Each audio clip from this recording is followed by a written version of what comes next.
I'm really happy to be with you guys again. Happy to see the group growing as it is. I see people here from Russia, my good friend Alexander, see other people from even Italy, and just wonderful to have watched over the years all that's happened. And I don't know if you know this, but I talk about you folks around the world. I wrote a book called Mega Multiply, and that book is about how to do microchurch. And one of the things that I start off with is Sareka's home church in Sri Lanka.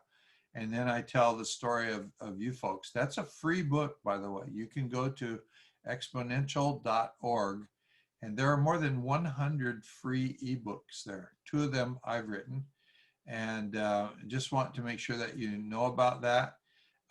I also do a website called ralphmoore.net, and there are free blogs, free podcasts.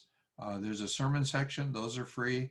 I'm beginning to set up to do some coaching where I'll do some live coaching. It'll cost some pretty good money, but I'm going to also, all the coaching materials, which will mostly be videos, will be posted for people who sign up, and for people in countries outside of Western Europe or Japan or the United States, it's going to cost $2 a month. I'm trying to make it inexpensive so that people have access to good quality material, mostly about making disciples, multiplying churches, doing microchurch, and that sort of thing. And that will soon be available also through my website, ralphmoore.net. Well, I'm going to go to share screen right now because I want to um, just kind of talk my way through some notes that I put together. If I can make share screen work. Um, it said that the host disabled share screen. You have to allow me to share the screen.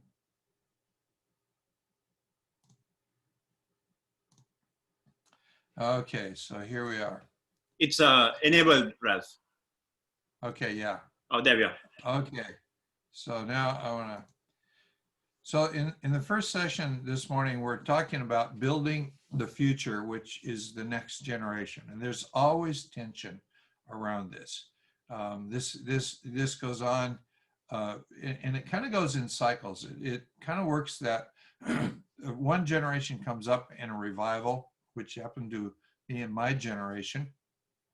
When I was 25, it was right at the peak of the revival that we call the Jesus movement. And we noticed that the churches that embraced young people coming to church, often barefoot, long hippie hair, maybe using drugs, those churches grew during that revival. Those churches that rejected the movement either stayed stable or they died.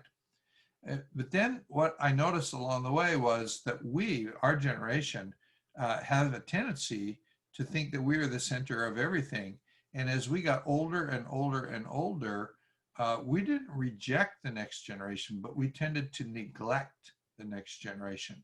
We ignored them and we ignored their needs. And so most of our churches lost two generations before they woke up and realized we are in crisis. We have a problem. The church I pastored, that wasn't true because I did kind of crazy things. It's like everybody in our church, we talked about what we call succession management. You have to always disciple somebody to do whatever job you're doing. And we would take a job and try to split it into four to make it easier. Like in a children's church class, instead of one teacher, we would try to break the roles into four roles. There would be the person who brought the Bible lesson. There'd be a person who brought a little craft, a little game to play. There'd be the person whose job it was to prepare the cookies and the juice that we gave to the children during the class. And then there would be a person whose job it was to just, if you had a child that had a rough week and they were disruptive, just sit next to them and become their friend. It was much easier to recruit people to come along and just sit with a little boy than it was to say, would you come and teach the class? So we found that what we called succession management, because if the lead teacher would go to someplace else, then we would just promote everybody up the ladder. And we did this with everything in our church, but we tried to bring younger people in all the time. And so it actually was, if you were on our staff and we paid you money, and the church I pastored in Hawaii was a couple thousand people, staff of about 25 people. We had a rule that we pretty much kept. And that was that if somebody leaves our staff to go plant a church or they move away, that we have to hire somebody younger than the person who left. So we always pushed down. So our church did very well reaching the future and reaching the next generation. But most churches pastored by people my age and are just at that point now where the pastor is retiring and they're realizing we missed 2 generations of people and our church is about to die. And so that's one thing we want to really be careful of, is that we're always thinking about the next generation. And so I want to talk to you a little bit from scripture before we start, as we start this today. And I'm looking at 1 Timothy chapter 4, and we're going to look through verses 12 to 16. And it says, let no one despise you. Paul is talking to Timothy, who is apparently a fairly young person who's been put in charge of the churches, because we know that the church in Ephesus was like many, many micro churches. They believe there were 220 micro churches in Ephesus. So Timothy is more like a bishop over churches than what we would think of as a pastor. If you would think of yourself in your congregation as a bishop over micro churches, over disciple making groups in your church would be stronger. And that you would see your role to equip leaders to do. I'm thinking of micro churches inside the circle of our church, and then those micro churches that move outside the circle of our church to become their own church and often grow quite large. This is exactly the model that happened in the church that gave us Sareka, the church in Sri Lanka that gave us Sareka. This is what they do.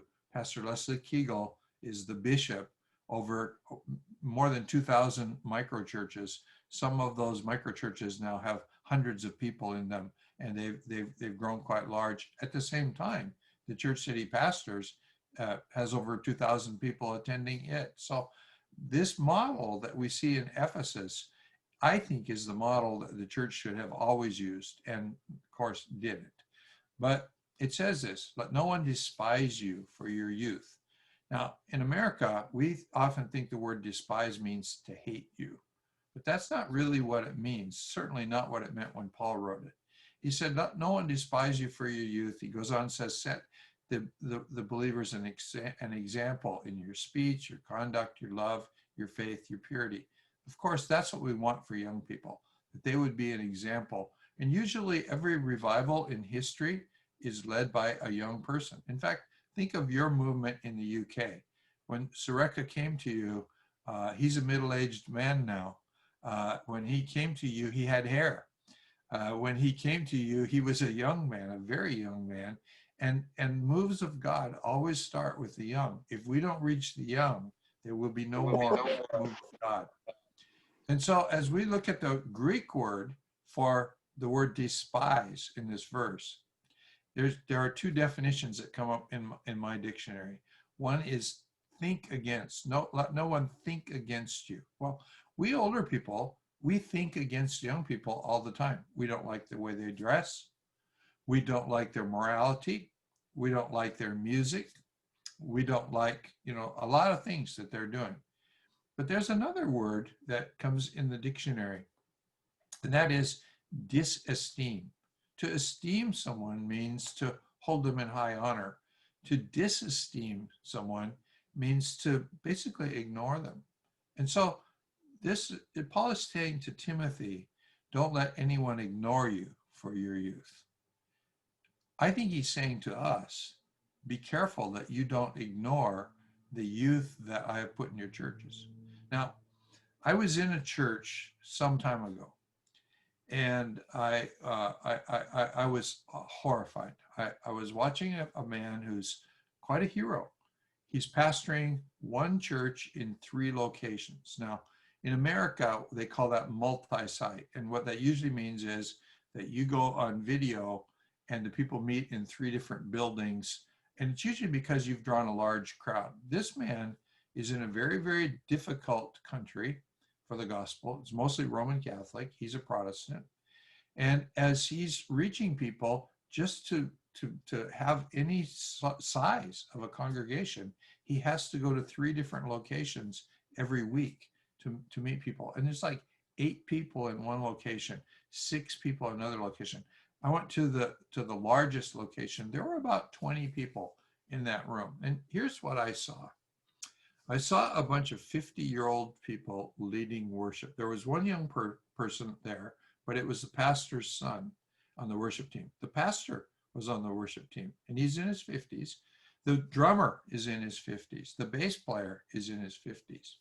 The church is a multi-ethnic church. The pastor is white, but many of the people who attend that church are mothers who come from African nations. Some of them are second generation. Many of them are first generation. I had a feeling that the pastor, in a way, looked at these women as, well, they're part of our church, but they're not the most important part. That was a sad thing for me, a very sad thing for me. But the thing that upset me the most, because I'm the guy who, I grew up around people who didn't look like me. And so this whole issue of race is very, very important to me, because when I was in high school, I didn't fit in with all the white kids. And so it was the black kids that kind of adopted me. For 4 years in high school, I sat and ate lunch with all the black kids, and they protected me even. I almost got in a fight with a guy from another high school, and my African American friends protected me. And so I've learned to live in a world. I spent a lot of time in Asia. I'm more comfortable with people who don't look like me. Where I live right now, most of my neighbors are from Iraq. And it turns out that they are Christians who left Iraq because of persecution. In fact, the neighborhood is called Chaldean Hill because they are Chaldean Catholics. If you go back to the land of Ur in the Bible, and it's later called Chaldea. So my neighbors are Iraqis. My next door neighbor on one side is Iraqi, on the other side is from Vietnam, and next to him is an African American who's a pastor of a church. And so I'm very comfortable with people who look different than me, and I'm very uncomfortable with people who don't really esteem people who look different from them. So this is the scenario. This is the church that I was in. At that same time, I'm sitting in that church, which I'm going to preach in that church that day, and I'm noticing 6 young boys. All of them are African descent. So there are black people. And they're sitting there and they're looking at their phones, or they're sitting there looking like this. They're just bored. And I'm thinking, these kids are in church only because their mothers made them come here. And they don't seem to be hostile toward the church. It's just not doing anything to meet their needs. Now, if I'm the pastor, here's what I would do. I would go and I'd start to become friends with those kids. Every week, I'd make sure that I just hung around with them for 4 or 5 minutes. I would find out who among them is able to play music. I mean, you have 6 young men. I don't care if they're black, white, or purple. One of them plays the drums, and somebody plays a guitar. And I would begin to put those people into my worship band, along with my 50-year-old friends. And just, that would be a good thing, because they would make friends with people of another generation. You're reaching a young generation. You're reaching people who look different than you. This is what we're supposed to do as the church. Then the ones that didn't play a musical instrument, what I noticed is as you came into the church, there was nobody to greet you. You just kind of came in, found your seat. It was kind of boring the first few minutes of being in that church. You felt lonely in a room that was sort of filling with people. Why not put one of those young boys at the door with a church bulletin in his hand? And he's going to feel quite uncomfortable doing this, but just go, tell him what to say. Welcome to our church. I'm glad you're here. Just give him a little script and give him a bulletin to hand to people. All of a sudden, he's important to the congregation. And then I noticed in that church, it's a small church, they didn't have ushers. When it came time for the offering, they had a little bag with the handles on the bag, and they would just pass it. And so if I got the bag, somebody handed it to me, I just reach around and hand it to the person in the row behind me. It wouldn't cost anything to have one of those young boys or two of them to stand up as ushers walking down the aisle. In other words, don't despise these people. Don't disesteem them. Don't ignore them. Get to know them, and you are going to build the future. It starts with friendship. And if we can come to grips with that, and we begin to look at people who are, and again, you know, if you're the pastor, you're looking at these boys and you're thinking they're bored, they're going to be out of here in no time, they're useless. But they're not useless. They're useful, and God has a purpose for their life. And our role is to equip people to do ministry, and certainly to equip the young. The second part of the scripture says, until I come, I have to lean around this because I'm looking at my screen around the side of this thing. Devote yourself to the public reading of the scripture, to exhortation and teaching. And then it says, do not neglect the gift that you have, which was given to you by prophecy when the council of elders laid hands on you. Practice these things, immerse yourself in them so that all may see your progress. Now, that means to me that God gifted me in certain ways, and I need to use those gifts for others. I believe that the strongest gifts that I have are teaching, and sometimes the Bible uses the word encouragement, sometimes it uses the word exhortation. I think the strongest gift in my life is actually encouraging other people.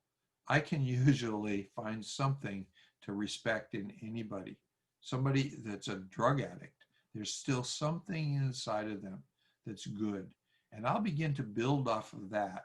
And I can reach into their life with the grace of Jesus by being an encourager to that person. But secondly, I love to read. I read a lot of history. I bring things outside the Bible to the Bible. I illustrate what I'm teaching from business, from history, from what's going on in the news today, all of that. And so these are gifts that I have, and I want to stir those gifts up in myself consistently. And I believe that they are a miraculous element in my life that came from God, and it came through, get this, the laying on of hands of elders. You and I are the elders in the church. We have these young people in our churches. If we disesteem them, if we ignore them, we will never lay hands on them. And we will never stir up the gifts that are in them. We'll never really be able, because we're preaching over the pulpit, we're not going to be able to reach them with our teaching and our exhortation. We won't be able to help them become the person that God intends for them to become. And God put them into your care and into my care, and he's asking us to do something with them. And so again, it starts to me with building friendship with these people. And then it says, keep a close watch on yourself and on your teaching. Persist in this so that by doing it, you will save both yourself and your hearers. Now, Paul is telling Timothy, you've been given a responsibility.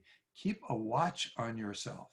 Be careful of yourself and your teaching, and you be persistent. You know, you be consistent in what you're doing so you can save yourself and your hearers. And this comes right back down to what we're talking about today. Some of our hearers are young people who honestly are mostly dragged to church by their parents. And if we will take time to get to know them, and we will guard our own hearts, and we'll discipline our own selves, and we'll go, it's part of my job to spend time with the young people in my church. And every week, every time I see them, I'm gonna slap hands and do high fives. I'm gonna do whatever it is. We're in COVID right now.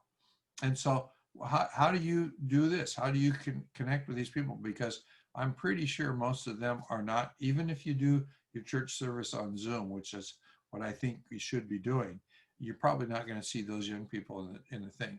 Well, you know what? God gave you something called a cell phone.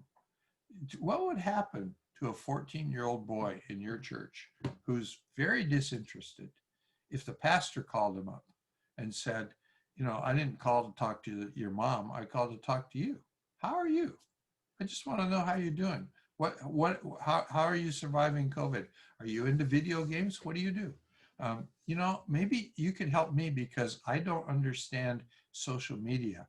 And I would like to try to figure out how to do social media and help our church. Is there anything, could I schedule a time, ask him if I can make an appointment with him. I mean, what 14-year-old has a 50-year-old call them up and say, can I have an hour of your time and would you schedule time for me? I mean, that's honoring that person, but you're going to learn something and you're going to find that they know stuff that you need to know.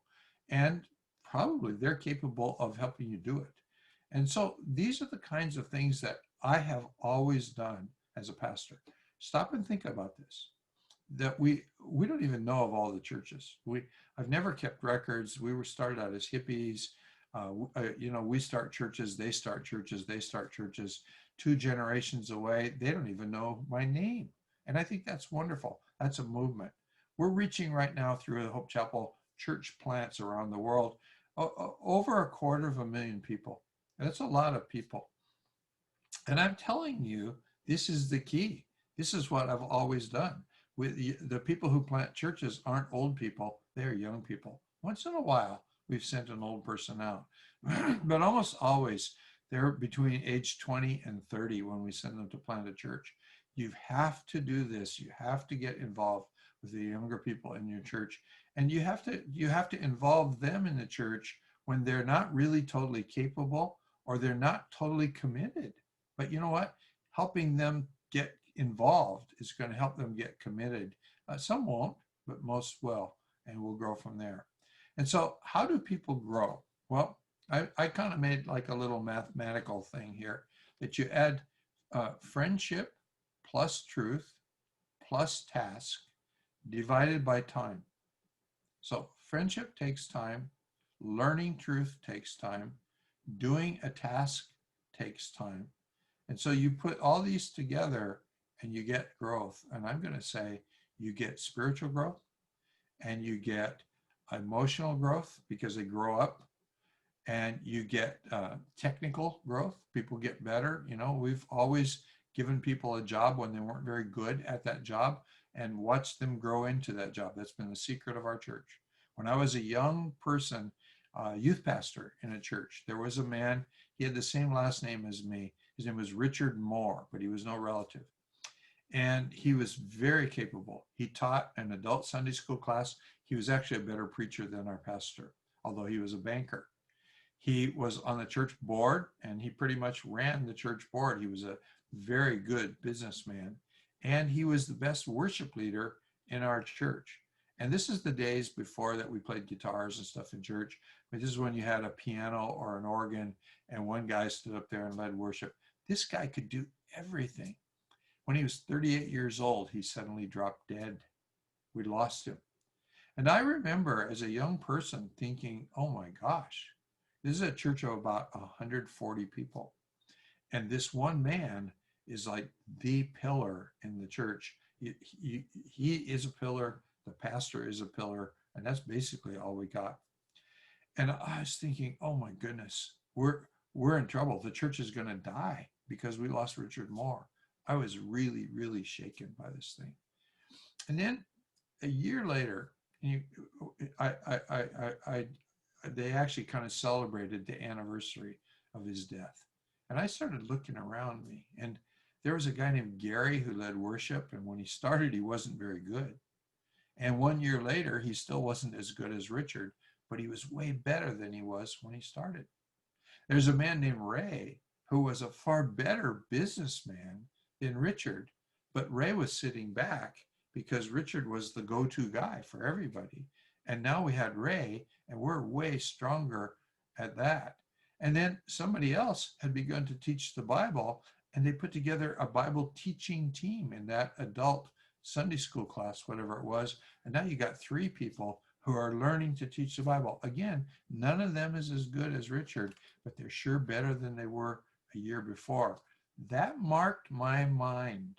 I began to realize, when we started planting churches, first time we planted a church, It was our Richard Moore who left. It was a guy named Richard Agosino. He was the strongest man in our church. He was the person, he was my best friend, and he left to start a new church. And here's what I noticed. I noticed a John chapter 15 pruning principle. Jesus said, if you bear fruit, that the Lord is going to prune the vine. It's going to cut. It's going to hurt. But what happens when you prune a bush? Well, where there was one branch, there now are 2 or 3 that grow in that same place, and it begins to branch out and get stronger. When you first cut off that real strong branch, what you get are little buds. They don't offer much. They don't bear fruit. But given another year, they begin to bear fruit, and the bush will produce much more fruit than before. And so I see this process in our churches that we lose somebody that's important. We put somebody in there, and I always put someone who's not as good as the person who left, and they will always grow.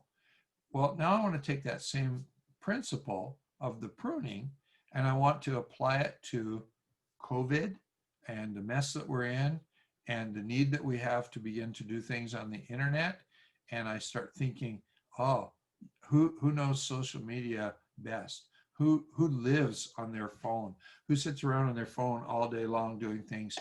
Are the younger people in my church. And so if I want to reach young people, I have to use young people. If I want to reach people online, I need to work with those young people. So my friendship plus my ability to bring the truth of the gospel into their lives, plus a task that I give them to do over time, is going to equal growth. And so this is how we're going to build a future. Now, I put together this little graphic, and I'm going to go through it as quickly as I can so that we have time for a Q&A. But so in building the future, the first task for you, and you should take notes on this, is to notice the young people in your church.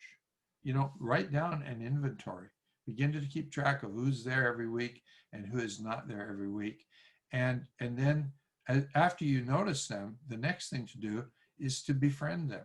You know, just go at it slowly. Don't scare them. Don't run at them and say, you know, Ralph Moore told me that I'm supposed to involve you in the ministry of the church. Just go up and start hanging out with them and you know, ask them about their week and find out what they did. And, you know, if COVID goes away, then maybe, you know, go spend time doing things with them. Begin to prioritize them. Make them important in your life. One of the churches that we started in a place called Maui in Hawaii, it's a big church. It's about 2,000 people. But when there were about 700 people, they didn't have anybody to work with the high school students. And they were beginning to get a few high school students. They started out as a church of mostly young single adults, but they'd been around for a while, and those people had gotten married and had children, and the church did a real strong children's ministry. But suddenly we have students that are in middle school and high school. They're 12 to 16, 18 years old. And then the church loses them. They leave the church because there's really nothing there for them. And so the pastor decided that he's going to become the youth pastor. And all he did was get together and say, you know, on Friday nights, we're going to watch videos and we're going to move from my house to somebody else's house. So he didn't just do it at his house. He did it in the houses of the kids he was trying to reach. So they'd have to be there. Well, naturally, they're not going to bring their friends to the pastor's house very easily, but they'll bring their friends to their own house. And so he started, he would bring a bunch of soda and popcorn. It didn't cost very much. And he began to prioritize these people by spending time with them. He was the youth pastor. And then as the group began to grow, here's something that happened. Families with high school students began to come to that church because they wanted what the guy was offering to the children in that church. So I have a 15-year-old boy. I brought him up as a Christian. He's losing interest. Here's a church where the pastor spends every Friday night with kids like my son. I'm going to bring my kid. We're joining that church. And you know what? The church grew numerically. It grew financially. This went on for like 2.5 years. And finally, the church had grown enough that they were able to hire somebody as a youth pastor to do the thing on Friday night. But it all started with the pastor noticing first the problem, second, noticing the people, then befriending those young kids, and then prioritizing those kids with his time. And then the next thing is that you begin to assign them a task. Find something for them to do in the church. You know, direct traffic in the parking lot. I don't care what it is. One of the things that we've always done is we put 14, 15-year-old kids, sometimes as young as 11, into our children's ministry to help out in the children's ministry. My daughter started in the church that we planted in Hawaii. You know, I had pastored a church. I started with 12 people in California.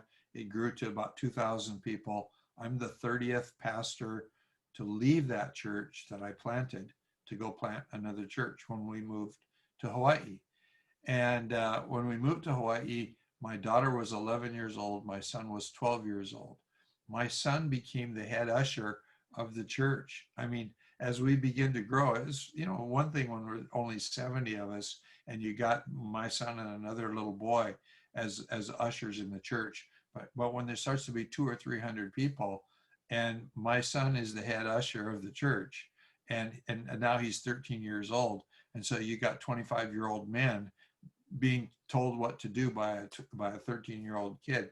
And people laughed about that, but it strengthened our church because they understood that we believe in youth. Oh, by the way, many, many, many years later, this was 1983, in about 2013, when I handed off the church and I went on to another church that I planted on my way to retirement. Guess who became the pastor of that church? My son. And so it pays to give assignments to these people. My 11-year-old daughter, we didn't have a Sunday school class for 11-year-old kids. So she went and helped with the 4 and 5-year-old kids, and they let her teach the lesson from time to time. Today, my daughter has led mission trips to India, into Africa, and most recently, she takes teams into Turkey to work with refugees, Syrian people, who are refugees from that horrible thing that they called ISIS. And my daughter today is the executive pastor of a church plant, church of about 200 people.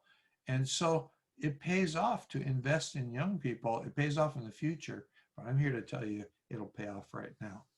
And so then after that, you disciple these people. And if your church is small enough, then I think you do what I know that Sareka does. He spends time with young people that he knows, and he's discipling them to do more than they ever thought about doing. In fact, Sareka tells me that the people he's discipling, he's training them to lead micro churches. And part of the training is you actually got to get your friends together and start one. And I'm going to talk to you about micro church in the next session. And I'm going to give you some tools that will help you, I think, to do this a little bit better. And then the next step is networking. And I made this one a different color because I think it's so important, is you start with a handful of people. If I was that pastor in that church that I described a little bit earlier, where the worship band is just a bunch of old people and the young kids are just sitting in church being bored, I would do the things that I've mentioned. I would notice them, I'd befriend them, I'd prioritize, I'd spend time with them, I would give them assignments in my church, I would disciple them personally or get somebody else to disciple them. But then I'd begin to look to network with their friends, help get their friends involved, and your church will grow. Here's what happens to youth who are not ignored or not despised. They start out bored, they begin to feel loved, they get busy, and then they begin to learn the Bible. It doesn't start out by being bored and then learning the Bible. It just doesn't work that way. They start out bored, you show them love. One of the ways of showing them love is give them a task. Let them know that you believe in them. Then they're going to want to learn what you're all about and what the Bible is all about. And when they get good at that, they're going to come to the point where they're willing to share it. And so I'm going to stop the screen share and see if we want to go to some Q&A.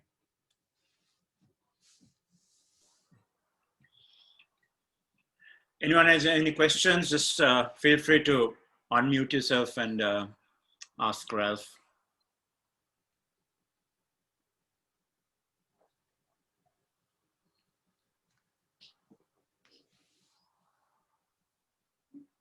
I know sometimes we wait for the first person to ask the question, but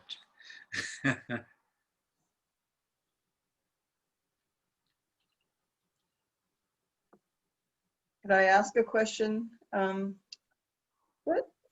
What happens when you have basically an elderly congregation and not any young people at all? You lurk and you wait, and when one shows up, you jump on it. And that's exactly the truth, and that works because one or two will come stumbling in, and you may be discouraged. The first one may not work very well for you, but yeah, I've seen it happen in older congregations where the pastor decides, I'm going to be the only person here that cares about the young people, and so I'm going to start to care about them. Then after you make friends with that young person, you start talking about them in the sermon. Here's what we miss. There's a book on the Exponential website. I see that Sareka put the link to my book in the chat for you to look at. But on that same website, there's a book by a man named Dave Ferguson. And it's about called Hero Making. And one of the things that has been the strongest in my church is I tell stories. You'll notice just now, I preached a sermon, very, very short, but from 5 verses in 1 Timothy chapter 4. But I started by telling a story. I always tell a story. And in the story, I didn't make a hero out of that pastor I was talking about because he wasn't a hero. I made an anti-hero out of him.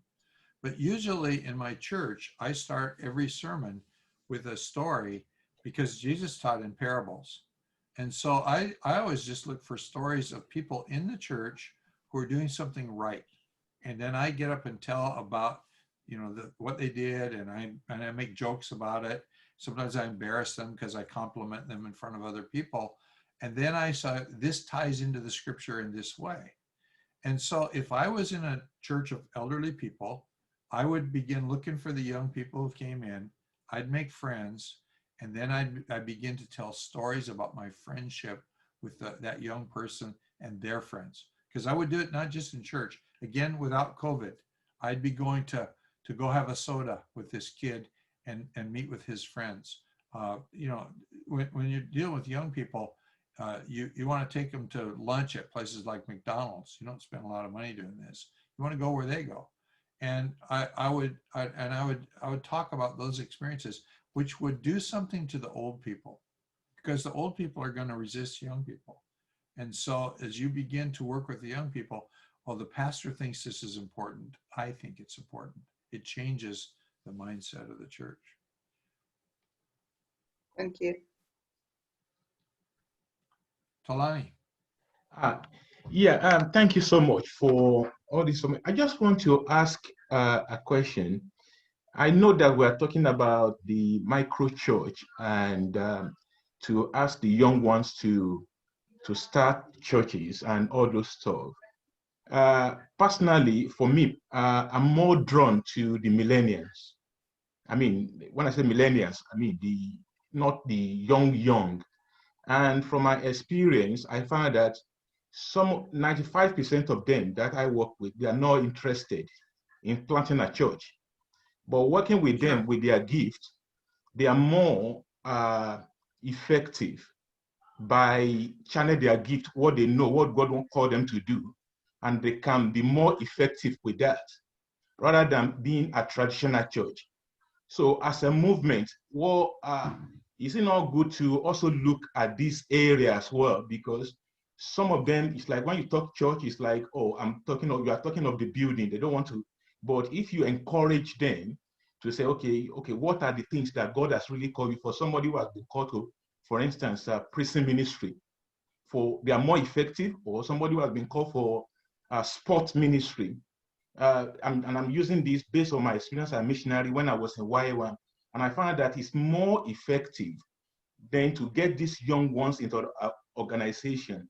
So what can we do as an organization to really help these young ones to really have this kind of part as well? Okay, now I'm not trying to be offensive, but I'm going to challenge you. You just said some very bad words. Okay. You said more effective. Mm. Okay, that's more effective for you. What's more effective for Sureka is what he's doing with microchurch with very young people. Okay. Here's the problem. The problems aren't the words more effective. The problems are the words that follow the word more effective. And it's the word or. O-R. Do we do what Sureka's doing, or do we do what Talani's doing? Or. Sureka or Talani. Established church or microchurch. You're right. Millennials don't want to do microchurch. But the next generation, Gen Z, is open to very, very open to it. And so instead of the word or, when we say more effective, we almost always end up using the word or. Let's start to say as effective. Okay. What works for Talani is effective. What works for Sureka is as effective, but it's different. Mm. So let's not say or, so let's not Talani say, I'll do what Sureka's doing, or I'll do prison ministry. Okay. Let's say I'll do both. So the word and becomes more important than the word or. So I find it works best in Talani's church to do these sports ministry, prison ministry, whatever. And Talani, I'm going to do what I can to do the microchurch thing. So true, the one will be more effective than the other, but I'm going to do them both. And because here's what happens. As those millennials get older and older and older, these other young people are coming up in age. And if you do or, you won't do this. If you do and, you'll do both. Okay. And then eventually you see what happens. And Yeah. so I have a saying, and that is that or is the enemy of and. Think about that. We always say, should we do this or should we do that? You know, this will work or that. And what we do is we cut off opportunity. Okay. But if we say we'll do this and that, Okay. and see what I've learned, and you got to understand now, I've led 3 churches that I planted in my whole life. But from those 3 churches have come over 2,400 churches. So I do know what I'm talking about. And one of the things that has been a secret is the word and. And so we'll do this very well and we'll do this very poorly, but we'll do both.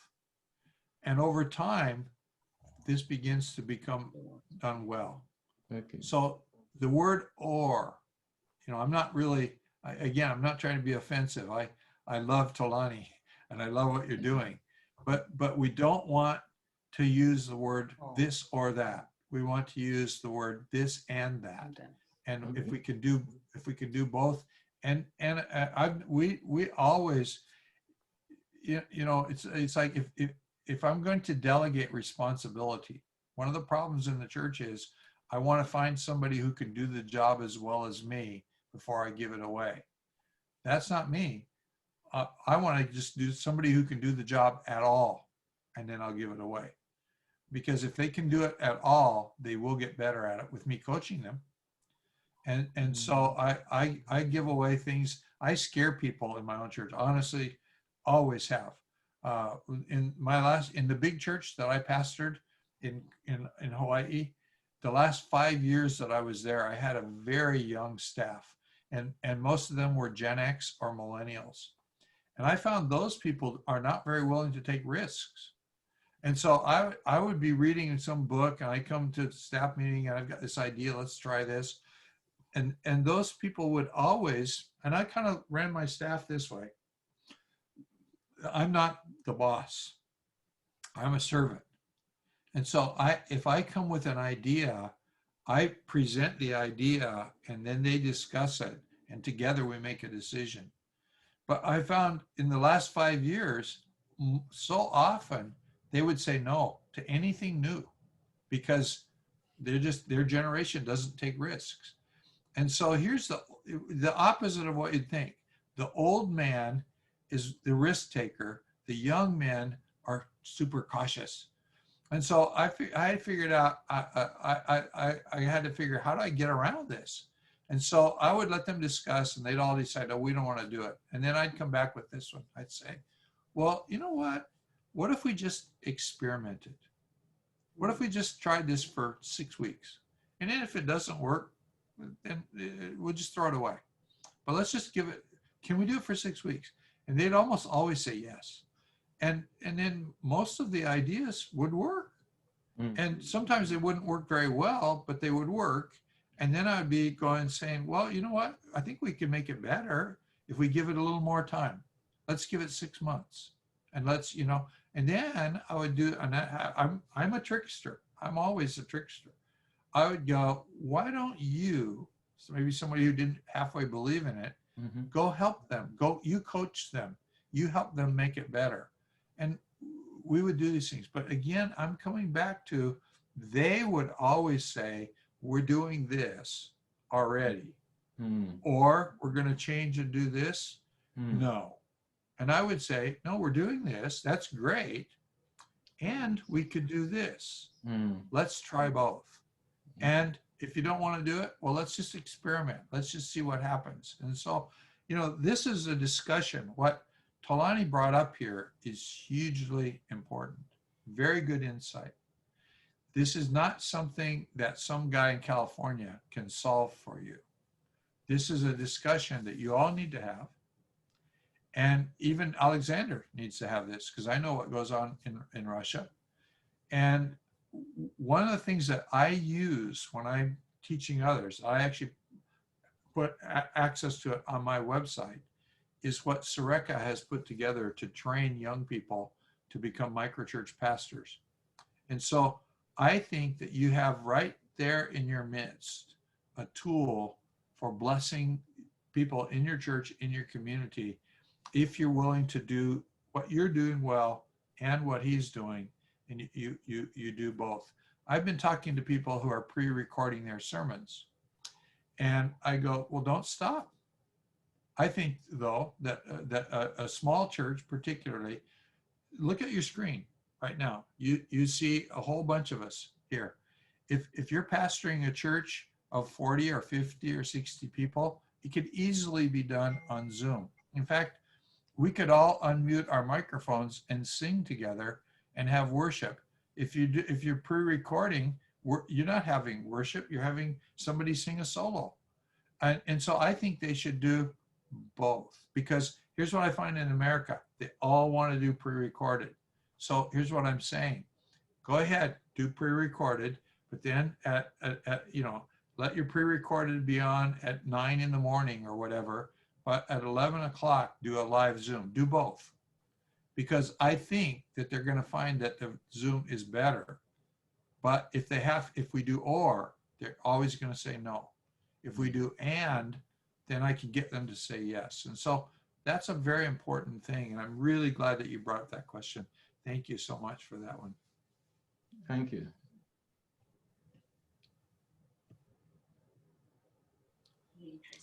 Yeah. Anyone else? Atan, just if I may just interject to what Ralph also shared. Like, you referred to sports ministry, and just imagine a scenario of, say, you have a couple of guys, who are interested in sports ministry, like say football. They want to play football, and imagine if before they play football, when they come together, they maybe pray for one another, and maybe just share one scripture, and then they play, and they kind of bring their other friends in.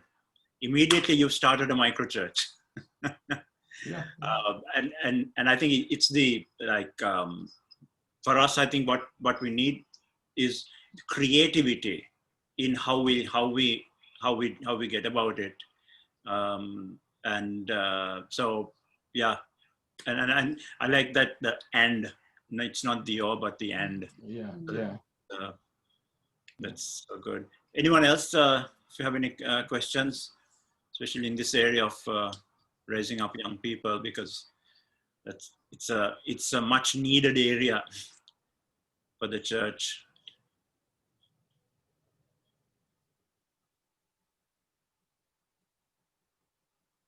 Doesn't look like any other questions. I see Nigel has his hand up. Nigel. Oh, go ahead, Nigel. Ralph, I've heard you speak before about recycling and actually helping leaders who may have messed up or made mistakes actually be repaired and build on. I just wondered if you wanted to say anything about that, because I think that's a very helpful area, because churches do damage a lot of people or have done in the past. Yeah, right now I'm having, and I have no contact with this person. In fact, he won't have contact with me. But one of our strongest pastors went through divorce. It wasn't his fault. And the church stood with him. The denomination stood with him. And then some people in the church, the church council, said that he shouldn't have a girlfriend for at least a year, which to me is crazy. You know, he didn't cause the divorce. It's not his fault. He's innocent. Everybody says he's innocent. And once the paper is signed, he's divorced. And biblically, he has the freedom to remarry. So why wouldn't he have the freedom to date? There's no hope for the marriage getting back together. Somebody just brought legalism into the thing. They made a rule where the Bible doesn't make a rule. And there's always a problem when that happens. It hurts everybody. So this man was forced to choose between this woman that he's falling in love with and his job. And he chose the woman he loves. And also his children are struggling over the divorce, over, you know, what happened between mom and dad. And he's under a lot of stress that way. And so he resigned. And this is a large church. This is a very significant person, a very significant church. And, you know, immediately I sent him an email and just said, you know, I want you to know that I support you. And I think that's where it all starts, is that we support. Now, this is a person who didn't do any wrong. If any wrong was done, it's just that he fought against the church authority. But sometimes you have other situations where somebody has done something wrong. There's an immorality or whatever. Well, there needs to be repentance. There needs to be restoration.